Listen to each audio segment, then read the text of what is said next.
कारण आपल्याला संविधानाचं रक्षण करायचं, आपल्याला लोकशाहीचं रक्षण करायचं आणि त्याहूनही महत्वाचं आपल्याला देशाचं रक्षण करायचं. आता हे करत असताना आपल्या 48 जागा ज्या आहेत महाराष्ट्रातल्या, यामध्ये आपल्याला एक अडचण निर्माण झालेली आहे.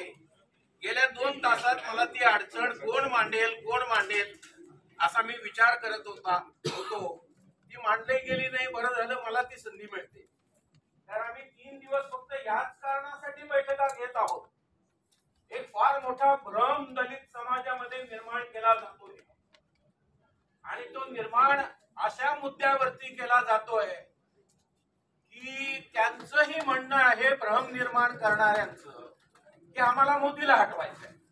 आमचंही म्हणणं आहे आम्हाला मोदीला हटवायचंय. दोनमध्ये काही फरक असल्याशिवाय आपल्या या सभेचं महत्व मला विशद करता येणार नाही. मग काय फरक आहे तर त्यांना मोदीला हटवायचं आहे आणि त्यांचं म्हणणं आहे बाबासाहेबांच्या रक्ताला मतदान करावे. आणि त्यामुळे ते रक्ताचे भक्त, आज मी 15 लोकांना फोन केला आणि हे म्हटलं की आपल्याला एक सभा घ्यायची आहे, तुम्ही कुणाला मतदान करणार आहात? तर ते म्हटले आम्ही रक्ताच्या माणसाला मतदान करणार आहोत.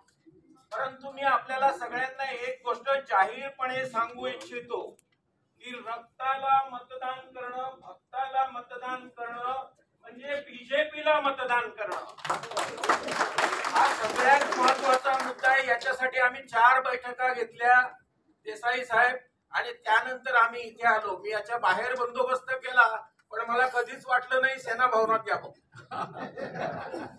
आज मला ठीक आहे, सगळ्या परिस्थितीमध्ये श्यामदादा जसे म्हटले की सगळ्यात महत्वाचं कॉज जे आहे देश, तो जर आपण समोर घेतला, कारण आमच्या सर्वोच्च नेत्यांनी आम्हाला हेच सांगितलं की मी प्रथमतः भारतीय, अंतिमतः भारतीय, आणि अंतिमतः भारतीय सिद्ध करायचं असेल तर आपल्याला बीजेपी हटवावी लागेल.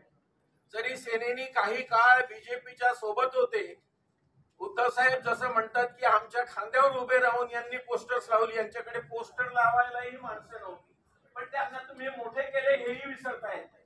आता त्यांना ते पोस्टर लावताना खाली खेचायचे आपल्याला आणि त्यांना पूर्णतः एकालाच तडीपार नाही करायचं, पूर्ण बीजेपीला हद्दपार करायचंय. आणि हे हद्दपार करण्यासाठीची एक हिच निर्माण झालेली आहे आणि ती हिच ही आहे. सकाळी 15 लोकांना मी फोन केले, त्यातल्या 13 लोकांना समजलं नाही मतदान कुणाला करावं.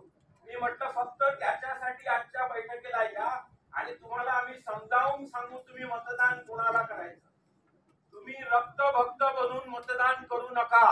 आपल्याला बीजेपी हटवण्यासाठी मतदान करायचं आहे आणि म्हणून आपल्याला महाविकास आघाडीला मतदान करायचं आहे. आपण महाविकास आघाडीच्या बाहेर जाऊन डोक्यामध्ये रक्त, नातू, भक्त हे जर ठेवलं तर आपण आपलं मत वाया घालवणार आहात. आपलं मत संविधान वाचवण्यासाठी, आपलं मत देश वाचवण्यासाठी, आपलं मत लोकशाही वाचवण्यासाठी, याहूनही महत्वाचं आपलं मत बीजेपी हटवण्यासाठी. एवढं डोक्यात घेऊन